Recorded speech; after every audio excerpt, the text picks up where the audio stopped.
Здравейте, приятелчета! Дойде време най-накрая да направим ревю и на един от телефоните, който много често, дали с право, дали без право, сега ще разберем, ако някой се съмнява, е наричан най-добрият смартфон на пазара в момента. Става дума за не какво да е, а самият iPhone 15 Pro Max, който ще разглеждаме сега. Ако вие като мен сте фенове на джаджите, на всякакви технологични постижения и нови уредчета, които разглеждам, които тествам, които ви показвам в моя канал, цъкайте долу в дясно бутона за абониране, subscribe, още сега цъкнете и камбанката, за да получавате известия. Така или иначе, няма да губя повече време, започваме с самия тест на тази машина, този работен кон iPhone 15 Pro Max. 15 Pro Max е най-големият модел телефон на Apple, наличен на пазара в момента от последното поколение на iPhone 15, което излезе преди няма и 2 месеца, горе-долу нещо такова. Там, както и всичките предишни поколения, имаме iPhone 15, iPhone 15 Plus, iPhone 15 Pro и iPhone 15 Pro Max, който държа тук в ръката си. iPhone 15 и 15 Plus са така наречените entry модели, началните модели на това поколение и те разполагат с чип A16, докато 15 Pro и 15 Pro Max са с новия чип A17 Pro. Сега, аз използвам iPhone 14 Pro, Deep Purple, ако има някакво значение, т.е. предишното поколение на iPhone, и не може да го видите, защото в момента снимам с него. Част от това видео ще бъде фокусирано и на идеята дали си заслужава да направите апгрейд. Между другото, вече има едно видео, защо няма да направя апгрейд от 14 Pro на 15 Pro, например. Може да го гледате, ще видите препратка към него горе вдясно, както и в края на това видео. Но, по-конкретно, 15 Pro Max е с нас, затова да се фокусираме на него. В началото, замислете се, има някои неща, които изглеждат малко скучни, просто защото не се променят често. Просто защото няма кой знае каква разлика от едно поколение до следващо. Например, Porsche 911. Да, има нови иновации, има промени, но така или иначе това е един модел, който във всичките си поколения от създаването си общо взето изглежда по доста идентичен, сходен начин. Сега, ако търсите огромни промени, ако търсите страшно нови неща, страхотни иновации в всяко поколение на Apple с техните телефони iPhone, вече няма да го намерите. До преди време може би това изглеждаше малко скучно. Например Samsung, например Huawei и така нататък произвеждат модели, които може би са много по-динамични и атрактивни от една гледна точка за потребителите. iPhone-ите обаче просто работят. Затова аз ги харесвам, затова голяма част от потребителите ги харесват. Те работят и няма кой знае какво да се добавя, какво да се подобрява, какво да се доразвива. Всяко следващо поколение добавя нещо мъничко спрямо предишното, но в крайна сметка, като сравним 15 спрямо 14, спрямо 13, спрямо 12, тези неща се натрупват и апгрейдът вече е доста препоръчителен. Но, четирите основни неща нови в 15 Pro Max, които ще разглеждам сега и в сравнение с предишното поколение, разбира се. На първо място това е промяната в дизайна, промяната в материалите, промяната в самата структура и корпуса на телефона. Започваме с малко повече за това. Вече при 15 Pro Max корпусът е направен от титаниева сплав. Целият корпус е от титани и моделът се предлага в 4 различни цвята, които всеки може да намери в сайта на Apple и в цялата търговска мрежа. Няма да ви ги разказвам сега. Промяната в материала, от който телефонът е изработен, довежда и до намаляване на теглото му спрямо iPhone 14 Pro Max. 14 Pro Max тежеше 240 грама, което е почти се доближава доста до теглото на едно кенче от 330 мл някаква напитка. Тук на 15 Pro Max теглото е 19 грама по-малко, 221 грама тежи ето този телефон. Разбира се, това не е малко, но предвид всичко, с което е наблъскан, определено не е и много. Като конструкция, като дизайн, като разпределение на теглото, телефонът стои доста приятно в ръката, не натоварва китката, не натоварва ръката при по-продължително използване. Самите бейзали, самите ръбчета, ето тук по края на телефона, са най-тънките на iPhone до сега.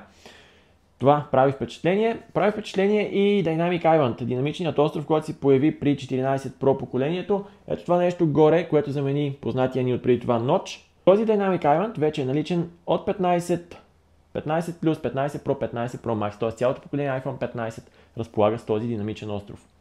Другата промяна в дизайна, надявам се ще я видите, е промяната в бутона ето тук, който до всички предишни поколения беше слайд бутон, плъзгаш се надолу и нагоре или напред и назад, зависи как сте си хванали телефончето, но той беше за пускане и спиране на звука, за мютване на телефона, както се казва.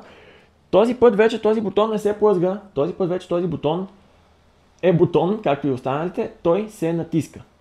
Това е така нареченият Action бутон, на който може да присвоите различни дейности, различни неща, които искате да се случват. Разбира се, по подразбиране, този бутон върши абсолютно същата работа при натискане и задържане, мютва или unmutва телефона ви.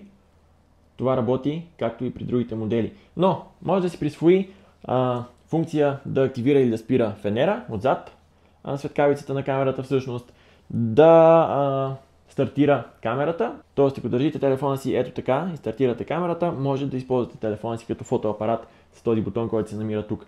Това е една от по-противоречивите промени, някои потребители я харесват, някои не, зависи. Да, бутонът може да се използва по стандартния начин, натискане и задържане за мют, натискане и задържане за unmute, но това е промяна в дизайна, непреходния до сега дизайн на iPhone и затова някои хора просто не го харесват.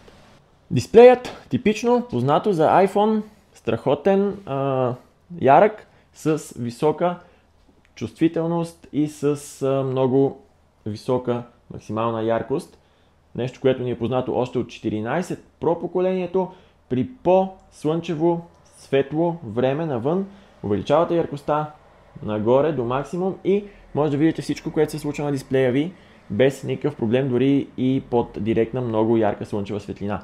Разбира се, и тук, както и на 14-ката, остава проблема с прегряването на телефона. Ако много дълго време го използвате на максимална яркост, той ще я намали и вие няма да има какво да направите за това. Но така или иначе, ако искате да видите някакво известие, да прочетете нещо или да видите нещо бързо, под много ярка лятна слънчева светлина, директна, можете да го направите, просто не оставяте телефона на максимална яркост за дълго време, защото ще трябва да му позволите след това да се охлади, за да може отново да ползвате високата яркост. Друга от основните промени, които виждаме в 15 Pro Max, е камерата. Тук вече, за разлика от 14 Pro поколението, имаме 5-кратно оптично приближение, което е с 2 по-високо от 3-кратното оптично приближение на предишното поколение. Това определено дава разлика. Може да видите в интернет достатъчно, има и снимки, има и клипове тестови на 5-кратното оптично приближение, за да видите ефекта.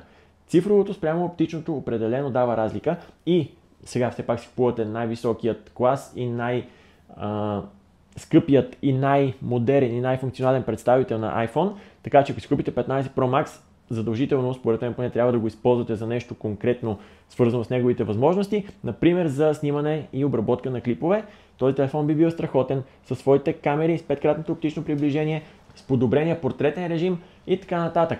Все пак обаче, разликите с 14 Pro и 14 Pro Max не са кой знае колко големи. Има ги, но не са някакви фрапиращи и грандиозни, така да кажем. И още нещо, ето тук виждате камерите отгоре.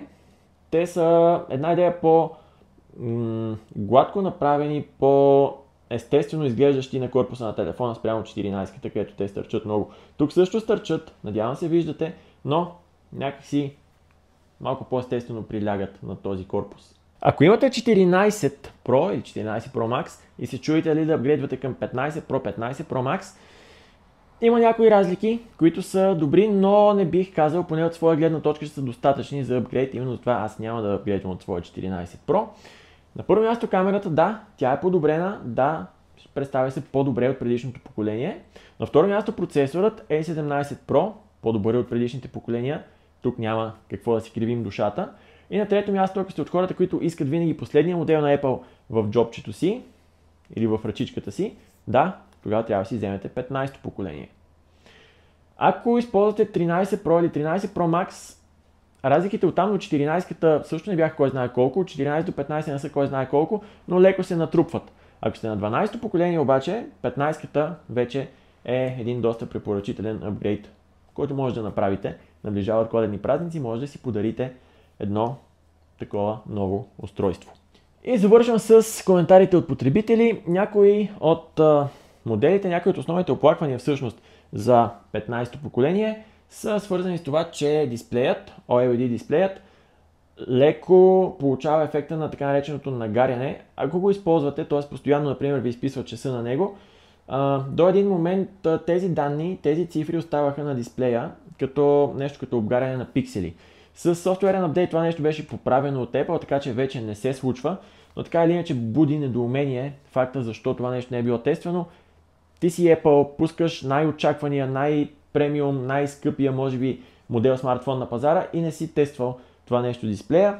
Доста неприятна ситуация се получи и всички оплаквания и всички дори подигравки в тази посока бяха според мен абсолютно заслужени. Други причини за недоволство, разбира се, високата цена, но ако си купувате 15 Pro Max, както вече казах, трябва да ви трябва точно това издание, точно тази вариация на 15-то поколение.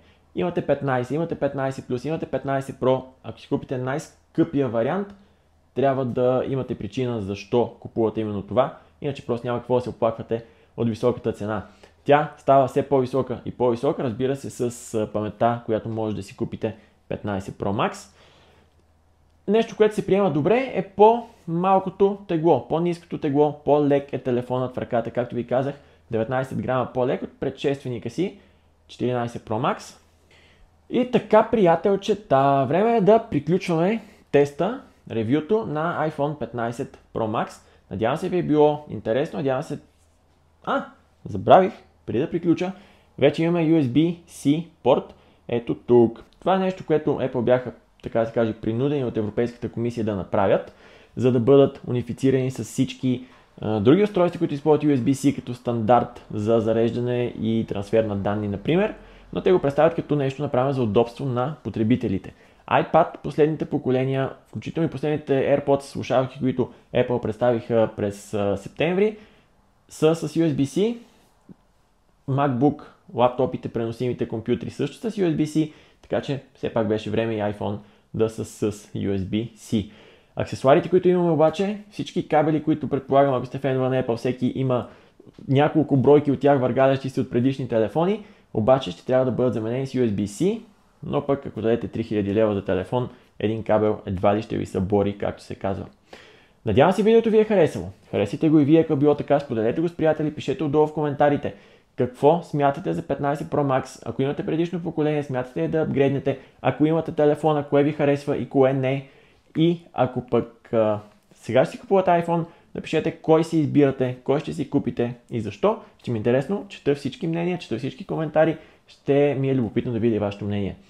Абонирайте се и до следващия път, приятелчета. Чао!